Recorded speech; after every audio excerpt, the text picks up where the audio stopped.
코스피는 요동치지만 AI 관련주는 굳건하다는 상반된 현상이 2026년의 일상입니다. 개인 투자자들은 주식의 변동성에 심장이 터질 듯 힘들어하며 언제든 손절매를 해야 할지 고민하곤 합니다. 하지만 전문가들은 오히려 이런 불확실성이 채권 투자의 새로운 기회를 만들고 있다고 말합니다. 주식과 채권을 단순히 나누는 것을 넘어 변동성을 이자 수익으로 전환하는 구체적인 전략을 짚어봅니다. 한국 주식은 전체 포트폴리오의 약 55%를 차지하며 여전히 큰 비중을 차지하고 있습니다. 반면 미국 AI 관련 자산은 20% 수준으로 고성장 기대감에도 불구하고 그 비중이 제한적입니다. 이러한 불균형은 시장이 AI의 주도권을 놓고 격렬하게 경쟁하고 있음을 의미합니다. AI 기술의 성장이 주가를 끌어올리고 있지만 그 수익성이 명확하게 검증되기 전까지는 주가의 변동성은 지속될 것입니다. 대부분의 투자자들은 AI 열풍이 영원히 계속될 것이라고 믿습니다. 그런데 실제 데이터는 엔비디아의 독주가 계속될 수 있는지 의문이라고 지적합니다. 2026년 7월 29일 기사에 따르면 AI 반도체 주가 하락으로 인해 91펌 바벨 전략의 구조와 한계가 드러났습니다. 이는 과도한 집중이 오히려 포트폴리오를 위태롭게 할 수 있음을 보여주는 명확한 신호입니다. 한국 주식은 국내 투자 아닌 AI 공급망 투자라는 관점이 대두되고 있습니다.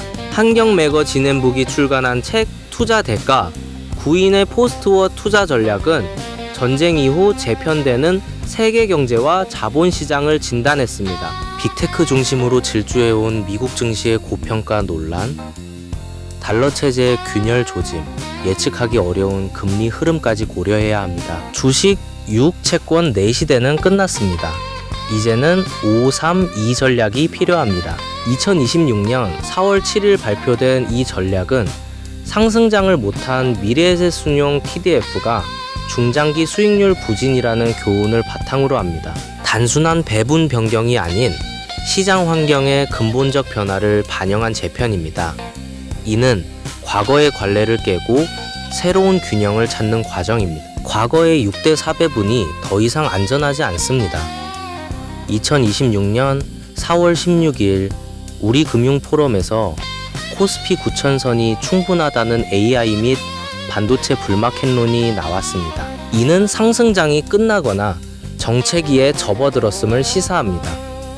따라서 방어적 자산의 비중을 높이는 것이 필수적입니다.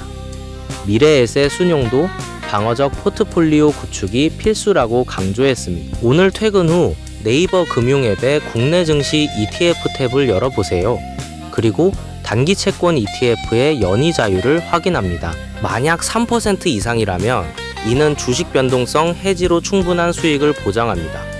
현재 시장 상황에서는 장기채보다 단기채가 금리 변동 리스크를 줄이며 안정적인 현금 흐름을 제공합니다. 이 간단한 확인이 포트폴리오 안정화의 첫걸음입니다. 코스피 상승세 언제까지 계속될까요? 지금 올라타야 할지 고민이시죠? 중동 리스크나 에너지 패권 같은 거시 이슈보다 중요한 건 주가 변동성이 커진 환경에서 채권 포트폴리오를 어떻게 재편할지입니다.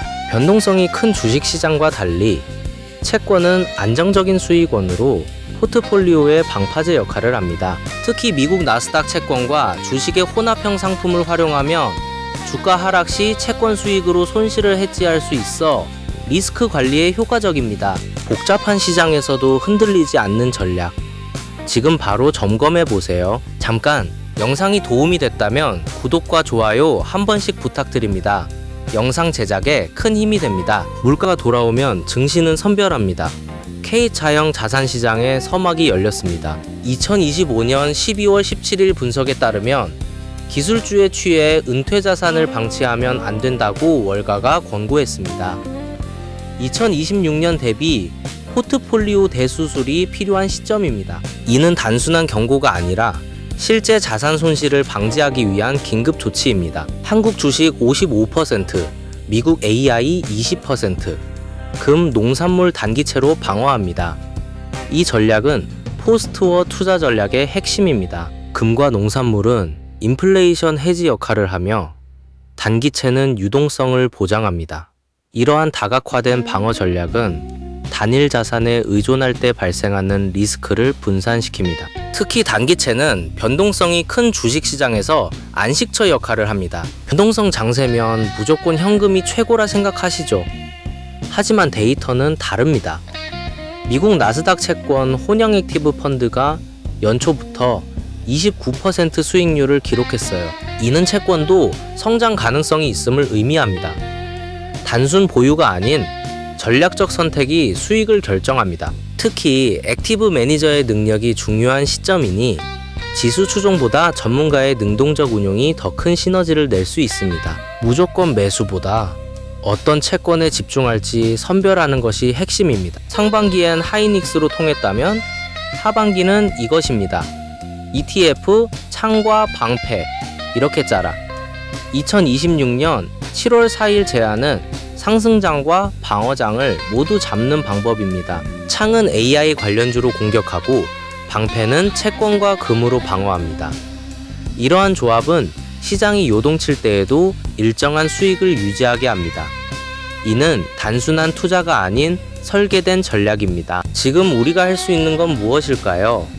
요동치는 국장에도 TDF, ETF는 낙폭이 제한되었습니다.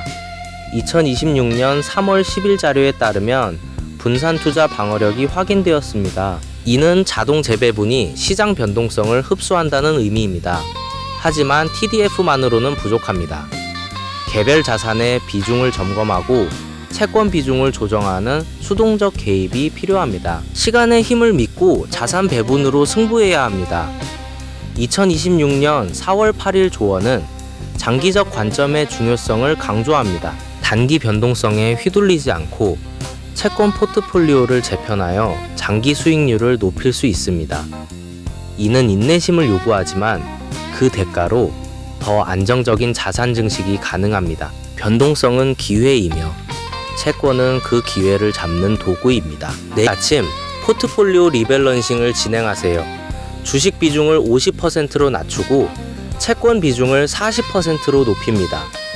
나머지 10%는 금이나 단기채로 유지합니다. 이렇게 하면 주식 하락 시 채권 수익이 손실을 상쇄합니다.